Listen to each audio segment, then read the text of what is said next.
Olá pessoal, tudo bem? Eu sou o professor Marlon Vander Machado, bem-vindos ao meu canal do YouTube. Eu peço que vocês se inscrevam e, em gostando deste nosso encontro, que vocês deixem o seu like. Eu aproveito para convidar a todos e a todas que me sigam nas minhas redes sociais. O tema de hoje não nasceu de um gosto meu, de uma preferência minha. Ele resulta de todos os vários pedidos que foram feitos por vocês nas minhas redes sociais. Talvez, é o que eu pretendo, examinar todo o assunto em 2 encontros. Caso necessário, teremos um terceiro, diante da vasta quantidade de alterações oriundas da Lei 13.964 de 2019, logo no finzinho, dia 24 de dezembro. A lei oriunda do chamado pacote anticrime. Então vamos entender do que se trata.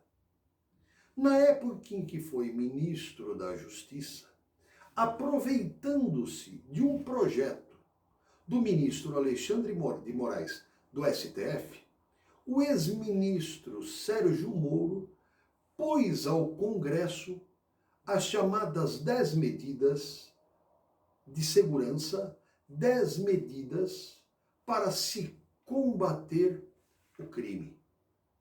É claro que o primeiro projeto enviado ao Congresso estava fadado ao insucesso pelo momento político que se vivia, não é?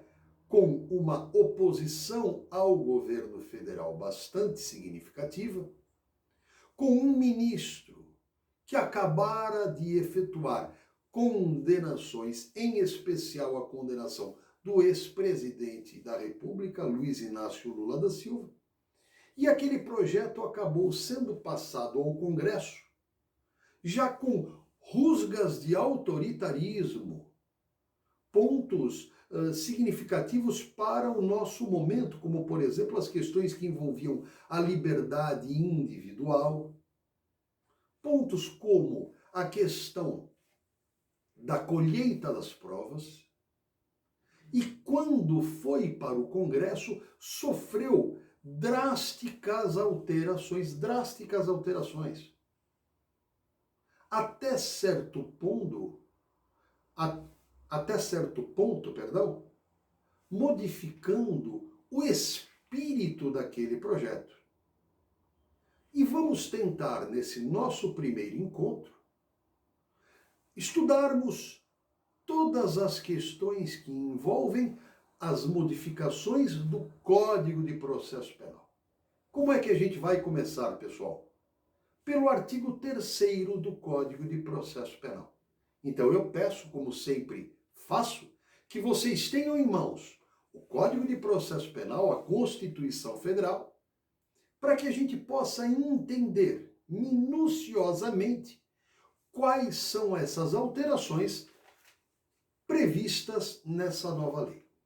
Mas, professor, por que alterações previstas? Porque elas ainda não estão em vigência. O que houve? Em razão de algumas ações diretas de inconstitucionalidade, especialmente de partidos políticos, entendeu por bem o ministro Luiz Fux, presidente do Supremo Tribunal Federal, suspender a eficácia de vários pontos dessa nova lei, através de uma medida cautelar que foi proposta na ação direta de inconstitucionalidade 6299 do Distrito Federal. Foi concedida então uma cautelar no bojo dessas ações diretas de inconstitucionalidade, e essa medida cautelar teve como efeito a suspensão dos efeitos dessa nova lei. Então, uma série de pontos que nós vamos estudar hoje, importantíssimos esses pontos, estão com a sua vigência suspensa em razão da concessão dessa cautelar. Isso, naturalmente, não impede que nós conheçamos totalmente essas alterações, que mais dia menos dia, eu creio, entrarão em vigência e nós já estaremos prontos para vivenciar todas essas modificações. Ok? Sem mais delongas, artigo 3º do Código de Processo Penal. Surgiu então o artigo 3º-A do Código de Processo Penal, que passa a tratar da estrutura acusatória que será imposta dentro do processo penal. Vamos para a leitura. É sempre bom termos essa leitura para entendermos a primeira modificação. E qual é essa primeira modificação? Para desespero do autor do projeto. O projeto foi para o Congresso e lá sofreu a introdução do chamado juízo das garantias. É a primeira novidade do texto processual penal e que altera a sistemática até então vigente. Vamos para a leitura do artigo 3º-A e aí vamos tentar entender um pouco essa modificação. Vamos lá. Artigo 3º-A. O processo penal terá estrutura acusatória, vedadas a iniciativa do juiz na fase de investigação e a substituição da atuação probatória do órgão de acusação. Então, juízo das garantias. Antecedentes mundiais. A França prevê, apesar de ter um juízo de instrução, mas prevê o juízo das garantias. Portugal, Estados Unidos, todos esses países tidos como mais avançados, já prevêem o chamado juízo das garantias. E o próprio nome é sugestivo.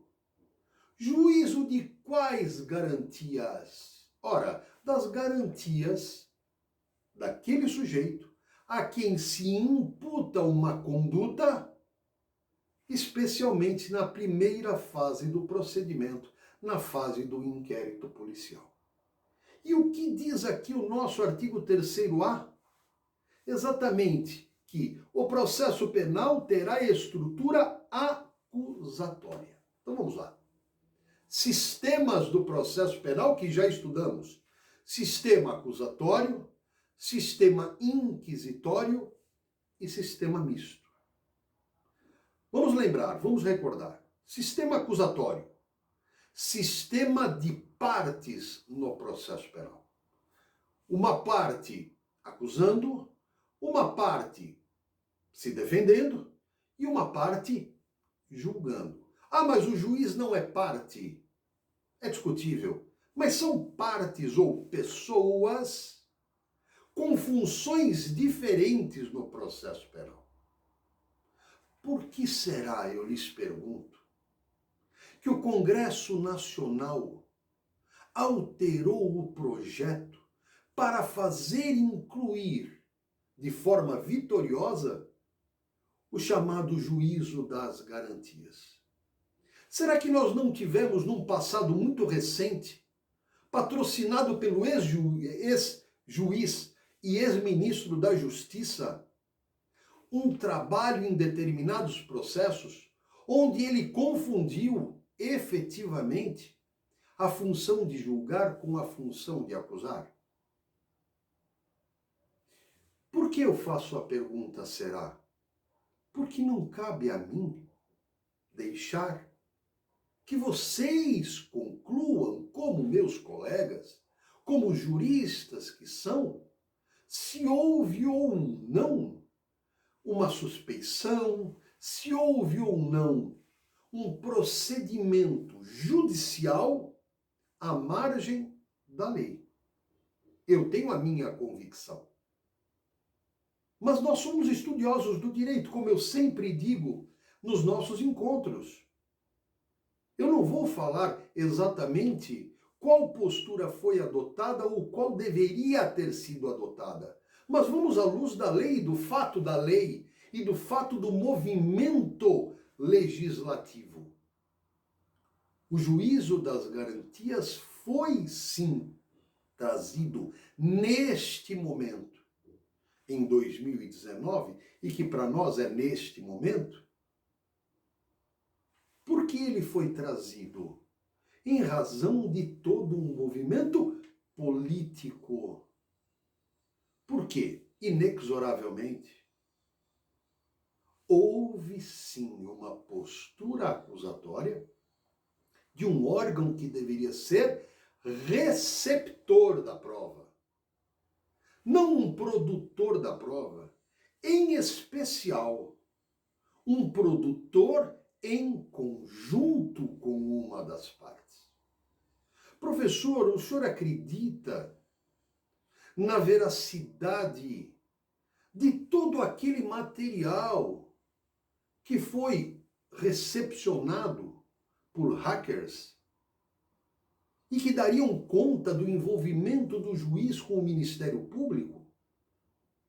Eu não tenho que acreditar nisso. Nós somos do direito, espectadores dos acontecimentos, operadores desse mesmo direito. Agora, é fato que todo aquele material, se não verdadeiro, também não foi devidamente combatido.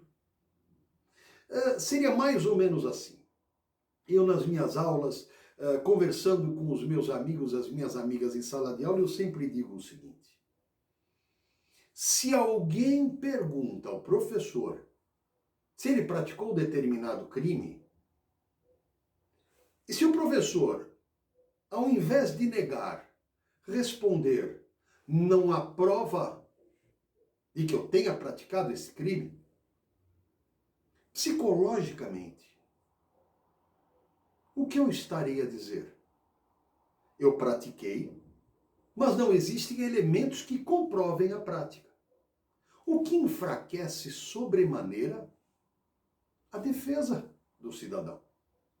Como eu posso deixar de afastar uma acusação? E me parece, salvo melhor juízo, que foi o que aconteceu. Eu não reconheço essas mensagens, elas podem ter sido adulteradas, excelente. Mas por que ninguém respondeu assim? Não é verdade, não são minhas, não fui eu que conversei, não fui eu que produzi. Então, fica uma interrogação gigantesca. E sob esse espírito, sob esse momento político, um projeto com alguns tópicos autoritários vão ao Congresso com as chamadas 10 medidas anticrime e volta com a instituição dos juízos de garantias, que nada mais faz do que separar a função jurisdicional dependendo do momento que se vive. O que são esses juízes? O que farão esses novos juízes? O que diz a lei? Diz a lei que devemos voltar para o chamado sistema acusatório puro e não o sistema acusatório mitigado que nós tínhamos até aqui.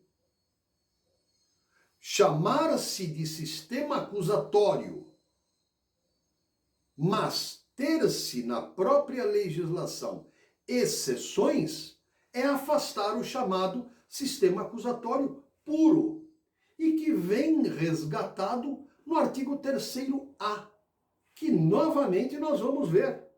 O processo penal terá estrutura acusatória, vedadas a iniciativa do juiz na fase de investigação e a substituição daquele mesmo juiz da atuação probatória do órgão da acusação. O que então está dizendo esse artigo 3º-A? Está dizendo assim: cada um no seu quadrado. cada um na sua função. Se ao juiz cabe julgar, então não cabe a ele determinar a produção de provas na fase de inquérito ou de imiscuir-se na função de acusador. Então vamos separar, diz o legislador. Nós teremos um juiz que vai administrar jurisdicionalmente a fase de inquérito e teremos um outro juiz que administrará a fase da ação penal. Então, um primeiro juiz, chamado juiz das garantias, e um segundo juiz, chamado juiz da instrução. Então, voltando rapidamente ao sistema, o nosso diploma processual adota o sistema acusatório e agora mais do que nunca o sistema acusatório puro. Ao juiz não será dado poder de propor a prova. Ao juiz não será dado o poder de instruir o conjunto probatório. O juiz mais do que nunca será um receptor da prova. Ele vai receber a prova que venha a ser proposta pelo órgão de acusação, Ministério Público na ação penal pública, pelo querelante, não é? Pela vítima na ação penal privada.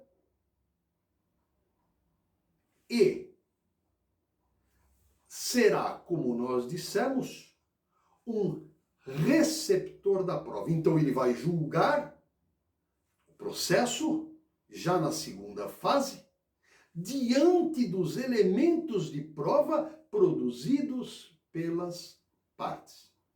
Esse é o sistema acusatório puro. Não será mais mitigado, ele não deverá ter exceções. Então, para aqueles que estejam anotando, nós vamos, então, escrever na nossa pagelinha 3 artigos inicialmente. O artigo 156, inciso 2º, o artigo 404 e o artigo 212. Vamos dar uma rápida passadinha nesses artigos para complementar aquilo que nós estamos aqui a dizer. Artigo 156. A prova da alegação incumbirá a quem a fizer, sendo, porém, facultado ao juiz de ofício, inciso 2º, determinar no curso da instrução ou antes de proferir a sentença a realização de diligências para dirimir dúvida sobre ponto relevante. Ele vai poder produzir a prova? Não mais. Isso não é função de julgar. Isso é função probatória. Então estaria afastada a incidência desse inciso 2º. Do outro artigo que nós conversamos, vamos só inverter aqui para o artigo 212, que nós citamos. Ao tratar da produção da prova testemunhal, diz o artigo 212, as perguntas serão formuladas pelas partes diretamente à testemunha, não admitindo o juiz aquelas que puderem induzir a resposta, não tiverem relação com a causa ou importarem na repetição de outra já respondida. Vamos ver? As perguntas serão formuladas pelas partes diretamente à testemunha. Então, afasta-se definitivamente o sistema presidencialista de perguntas e o juiz refaz a pergunta. Não, as perguntas são feitas diretamente. Não admitindo o juiz, aí sim, aquelas que puderem induzir a resposta, não tiverem relação com a causa ou importarem na repetição de outra já respondida. Isso não é função do juiz. Essa é a função da parte ex-adversa, da parte contrária. Cabe à parte contrária levantar a hipótese da indução de uma testemunha. Cabe à parte contrária evitar os excessos de perguntas repetitivas. E para que perguntas repetitivas? Para tentar induzir a testemunha à resposta que eu desejo na ação. Então eu pergunto uma vez, eu refaço a pergunta novamente para tentar obter da testemunha a resposta que eu desejo. Então estaria, em tese, afastado também o artigo 212. E finalmente, claro que são alguns exemplos, não é? E finalmente o artigo 404, que determina o seguinte, vamos ver aqui. Artigo 404, que fala assim: ordenado diligência considerada imprescindível, de ofício ou a requerimento da parte, a audiência será concluída sem as alegações finais. É claro que aqui trata de procedimento. Então, ordenado diligência considerada imprescindível, de ofício não terá a diligência de ofício. Porque o juiz é o mero receptor da prova. Porque o nosso sistema, agora, mais ainda, será o sistema acusatório puro, não mais o sistema acusatório mitigado. Claro que o inquisitório não é, porque deveria se confundir na mesma pessoa funções diferentes. E também não é o sistema misto, porque nós não temos julgamento na primeira fase do procedimento. Nós teremos o quê? Um processo administrado por um juiz das garantias. E só para finalizarmos, também para anotarmos na nossa pagelinha, o artigo 28, caput, reafirma, também com a redação trazida pela nova Lei 13.964 de 19, que, ordenado o arquivamento do inquérito policial ou de quaisquer elementos informativos da mesma natureza, o órgão do Ministério Público comunicará à vítima, ao investigado e à autoridade policial e encaminhará os autos para instância de revisão ministerial para fins de homologação na forma da lei. Nós vamos estudar já esse artigo 28, mas reafirma a função jurisdicional pura. Ok, pessoal? Então vamos lá. O que nós temos então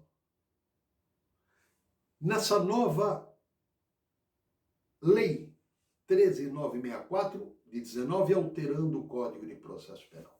Em um primeiro momento, criando esse juízo das garantias. Artigo 3º-B. Prestem atenção, hein? Juízo das garantias. Nós teremos, então, um juiz com uma determinada função e outro juiz com outra determinada função. Os amigos e as minhas amigas mais atentos e mais atentas hão de imaginar assim, mas professor, já existe ou já existia aqui na nossa experiência profissional um juízo das garantias? Sim, aqui na capital de São Paulo, nós já temos há muitos anos, desde que eu comecei a advogar, basicamente, já existia o chamado juízo das garantias na prática, aqui na capital de São Paulo. No DIPO, no Departamento de Inquéritos Policiais. Nós já temos, então, a divisão de jurisdição com um magistrado cuidando da fase inquisitória, administrando o inquérito à luz das determinações constitucionais e processuais, e um outro juiz da instrução. Aqui no DIPO já acontece isso. Os meus amigos e as minhas amigas certamente já sabem disso.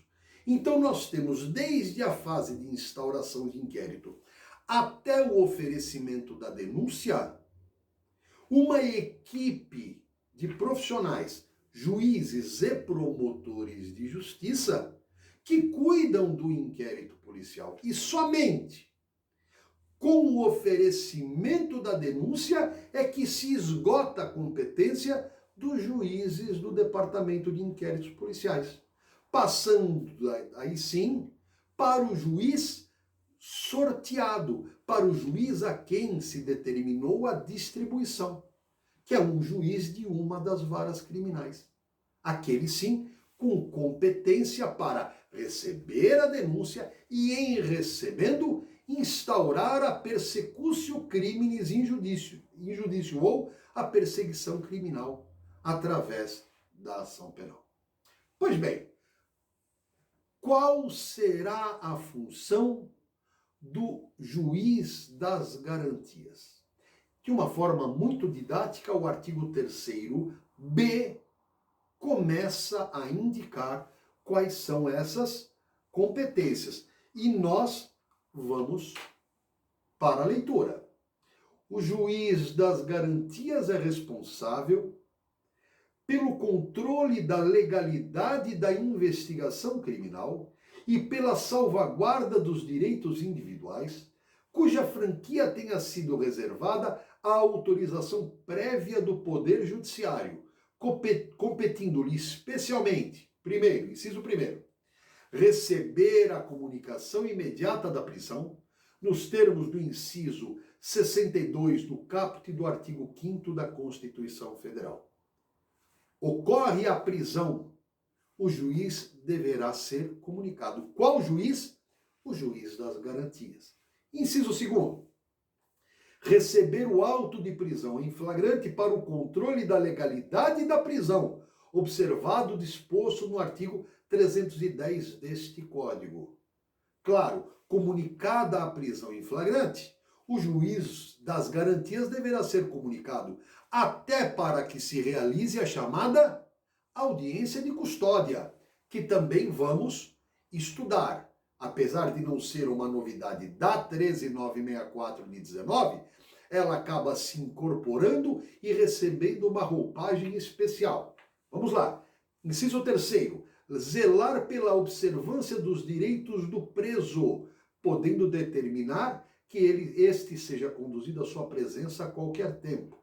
Quarto, ser informado sobre a instauração de qualquer investigação criminal. Quinto, decidir sobre o requerimento de prisão provisória ou outra medida cautelar. Prisão provisória, prisão temporária, prisão preventiva. Quem decide agora na fase de inquérito, ou passará a decidir, será o juiz das garantias.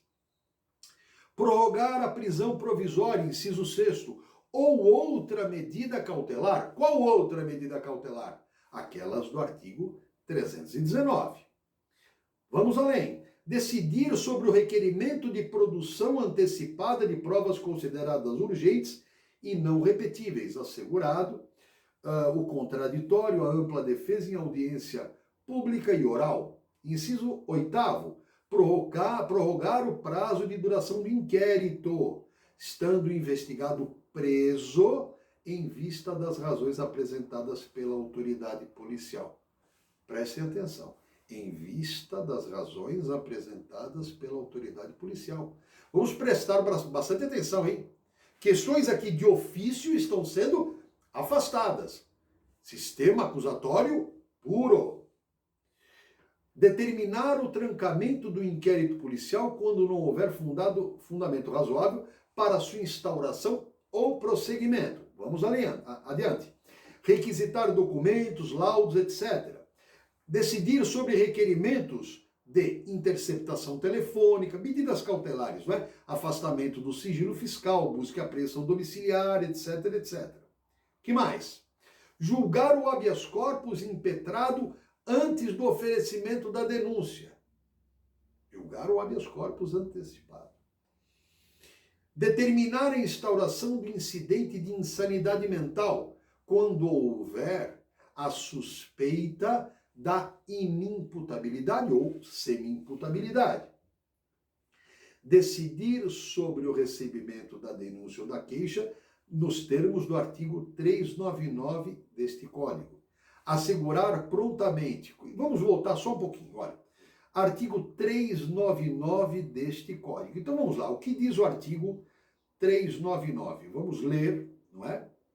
Para sabermos exatamente do que se trata. Então estamos aqui.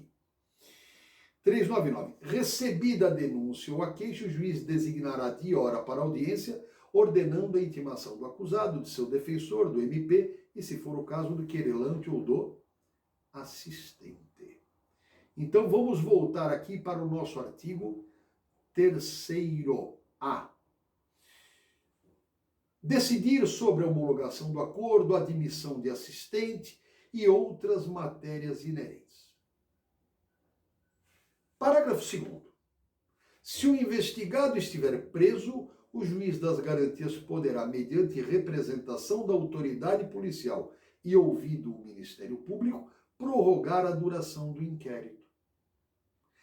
Esse é um ponto fundamental. Nós passamos uma vida aprendendo na faculdade, nos cursos, que o prazo de duração da prisão, estando o sujeito preso, o inquérito deverá ser encerrado no prazo de 10 dias. Lembram-se?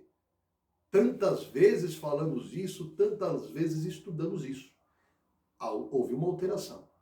Permanece o prazo de 10 dias. Duas observações. Primeira, sem contar as 24 horas onde haverá a audiência inicial, a audiência inaugural. Segundo ponto, como diz aqui o parágrafo 2º. Se o investigado estiver preso, o juiz das garantias poderá, mediante representação da autoridade policial e ouvido o Ministério Público, prorrogar uma única vez a duração do inquérito por até 15 dias, após o quê? Se ainda assim a investigação não for concluída, a prisão será imediatamente relaxada. Então eu já vou anotar. O prazo de duração do inquérito policial não mais é somente de 10 dias. Eu tenho então as 24 horas, primeiro, para audiência de custódia, depois terei os 10 dias de acordo com o artigo 10 do Código de Processo Penal, podendo então ser prorrogado por 15 dias. Ok, pessoal? Ficou bastante claro? Continuando aqui. Artigo 3º-C. A competência do juiz das garantias abrange todas as infrações penais, exceto as de menor potencial ofensivo, e cessa com o recebimento da denúncia. Ok? Então a competência vai até o recebimento da denúncia e não haverá competência nas chamadas infrações de menor potencial ofensivo. Aquelas da Lei 9.099. Crimes cuja pena máxima não exceda a 2 anos. Ok? Lei 9.099. Artigo 3º, vamos lá? D. O juiz que na fase de investigação praticar qualquer ato, incluído nas competências dos artigos 4º e 5º deste Código, ficará impedido de funcionar no processo. A separação jurisdicional, a qual nós já nos referimos. Terceiro E. O juiz das garantias será designado conforme as normas, etc., etc., e até o terceiro F, que fala que deverá assegurar o cumprimento das regras para tratamento dos presos. Então, por primeiro, o que nós temos que deixar claro aqui? Que esse juízo das garantias será competente para administrar o inquérito policial. Ah, mas professor, não temos o delegado? Sim. O delegado é o presidente do inquérito. Ah, mas nós temos o Ministério Público? Sim. Como órgão fiscalizador na fase de inquérito. E nós teremos então um magistrado, um juiz, que desde a fase de inquérito vai possibilitar que sejam produzidos os elementos indiciários que possibilitarão o oferecimento da futura denúncia. Então, o primeiro ponto desta Lei 13.964 de 2019 é exatamente a instituição do juízo das garantias. Então, o que nós falamos até aqui? Façamos um breve resumo para entendimento. Primeiro, a Lei 13.964 de 2019, que nasceu de uma inspiração denominada pacote anticrime, sofreu diversas alterações no Congresso até a sua promulgação. Primeiro ponto, a criação dos chamados juízos das garantias, ou juiz das garantias. Um juiz que fiscalizará, sem propor a prova, o nosso sistema é o sistema acusatório puro, fiscalizará o andamento do inquérito, dando, e por isso o nome, as garantias constitucionais, acima de tudo, àquele que responde ao inquérito policial. Esta primeira medida, já conhecida aqui na capital de São Paulo, com a existência do DIPO, do Departamento de Inquéritos Policiais, trouxe então a divisão dessas funções jurisdicionais. Segundo ponto, teremos a partir da efetividade dessa Lei 13.964/19, teremos a adoção do sistema acusatório puro e não mais mitigado. O juiz não será mais um produtor de prova.